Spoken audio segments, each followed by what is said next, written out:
এই এই ঘটনার সাথে জড়িত স্বাধীন অন্যতম আসামি এবং আমরা ভিডিও ফুটেজ, ওপেন সোর্স এবং আমাদের ইন্টেলিজেন্সের মাধ্যমে তাকে আমরা গ্রেপ্তার করতে সক্ষম হয়েছে এবং গ্রেপ্তারের পরে সে সমস্ত ঘটনার বর্ণনা দিয়েছে এবং সে এই ঘটনার সাথে জড়িতর কথা স্বীকার করেছে।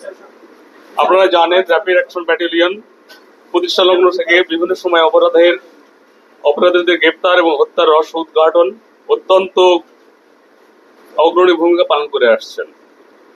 বিশেষত সাম্প্রতিক সময়ে অনেকগুলো পুলিশ ও চাঞ্চল্যকর ঘটনার দ্রুততম সময়ে নিষ্পত্তি করে র্যাব সাধারণ জনমনে আস্থা অর্জন করতে সক্ষম হয়েছে। উল্লেখ্য যে গত 7 আগস্ট 2025 তারিখ রাত্রি অনুমান 18:45 ঘটিকার সময় জেএমপি গাজীপুর বাসন থানাধীন চন্দনা চৌরাস্তা এলাকার দৈনিক প্রতিদিনের কাগজ পত্রিকার চিফ রিপোর্টার আসাদুজ্জামান তুহিন 39 প্রতিদিনের ন্যায় তথ্য সংগ্রহ করতে যান।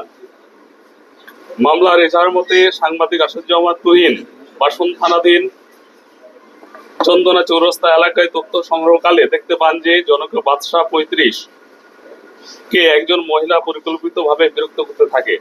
এক পর্যায়ে বাদশাহ বিরক্ত হয়ে উক্ত মহিলার প্রতি ক্ষিপ্ত হলে পূর্ব হতে উৎপত্তি থাকা স্বাধীন সহ অজ্ঞাতনামা খুনিরা জনৈক বাদশাহকে এলোপাথাড়ি কোপাতে থাকে। উক্ত ঘটনার ভিডিও চিত্র সাংবাদিক আসাদুজ্জামান তুহিন মোবাইল ফোনে ধারণ করার সময় আসামি স্বাধীন 28 ও অপর অজ্ঞাতনামা আসামিরা একই তারিখ অনুমান 18:55 ঘটিকার সময় জিএমপি গাজীপুর বাসন থানাধীন চৌরাস্তার শাকিনস্থ মসজিদ মার্কেটের উত্তর পাশে জনৈক রুহুল আমিন এর চায়ের দোকানের সামনে ভিকটিম সাংবাদিক আসাদুজ্জামান তুহিনকে ধারালো দেশীয় অস্ত্রশস্ত্র দ্বারা শরীরের বিভিন্ন স্থানে এলোপাথাড়ি কোপ দিয়ে মৃত্যু নিশ্চিত করে।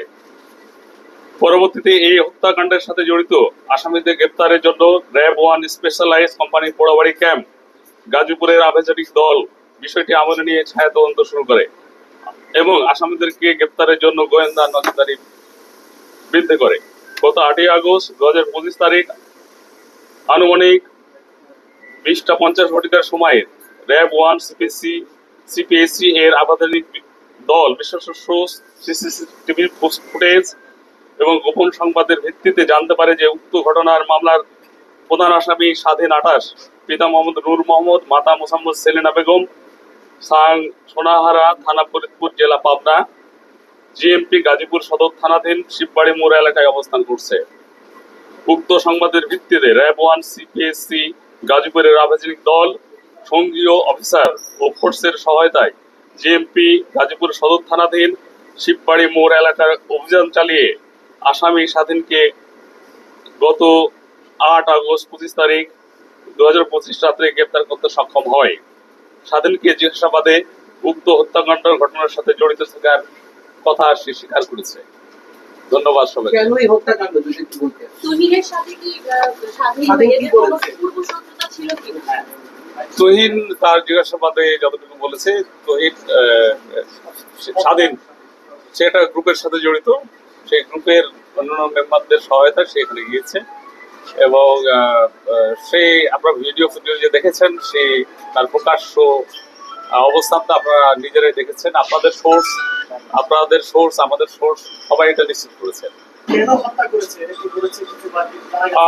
কেন হত্যা করছে এজাহারে যতটুকু আমরা পেয়েছি, এখন আসামিরা নিজেদেরকে পার পাওয়ার জন্য অনেক কথাই বলবে, এটা তদন্ত সাপেক্ষ বিষয় এবং তদন্তের সাথে আমরা মনে হয় একটু সময় নিয়ে আপনাদেরকে জানালে ভালো হয় এবং কোনো ব্যক্তিগত কোনো আসামির সে নিজের কোনো মতবাদ এটার সাথে জড়িত থাকার কথা না। এটাও একটা গোপনীয় বিষয়, কিন্তু তদন্ত এখনো চলমান রয়েছে। আমার মনে হয় যে যথাসময়ে এগুলো সব জানা যাবে। স্বাধীন যতটুকু তার কথাই বলেছে, সে হচ্ছে বাস ড্রাইভার, সে 8-9 বছর ধরে এখানে আছে এবং যেভাবে গ্রুপের সাথে আছে তা আমার তো মনে হচ্ছে যে সে একটা গ্রুপের সদস্য আর কি। তার কথা মতে মূল কাজটা তো আমরা দেখলাম যে ঘটনাটা ঘটালো, সেটা তারা কি করে ওখানে আমরা যতটুকু পেয়েছি সেটা তো ওদের কথাই তো আমরা বলতে পারবো না যে তারা তাদের মূল কথা যে অস্ত্রশস্ত্র যারা নিয়ে থাকে তারা কি কাজ করে। সাধারণ মানুষ, ভালো মানুষ তো অস্ত্রশস্ত্র নিয়ে কোনো জায়গাতে মহড়া দেওয়া, ঘুরে বেড়ানোর একটা কাজ নয়, নিশ্চয়ই অপকর্মের সাথে জড়িত। আমি মনে করি যে আইন শৃঙ্খলা বাহিনী তাদের সর্বোচ্চ চেষ্টা দিয়ে কাজ করে। বিশেষ করে এই অভিযান চলাকালে আমরা যেভাবে কাজ করেছি, এটা আপনারা জানেন যে you are also the part of this. এই অভিযান যেটা হয়েছে, আপনারাও এটা পার্ট আর কি। মানে আপনাদের সিসি ক্যামেরা ফুটেজ আমাদেরকে সাধারণ মানুষ সহযোগিতা করেছে, আমাদেরকে অন্যান্য বাহিনীরা, আমাদের তো লিঙ্ক আপ আছে, কে কোথায় যাচ্ছে, আমরা একসাথে সবাই কাজ করেছে আর কি। এখানে ব্যর্থতার কথা যাবে না। আপনি জানেন যে সবাই ধরা পড়েছে, অনেকগুলোই ধরা পড়েছে, এবং তদন্তের পরে হয়তো আরো কিছু নাম আসবে যার দিকে আমরা করতে পারবো।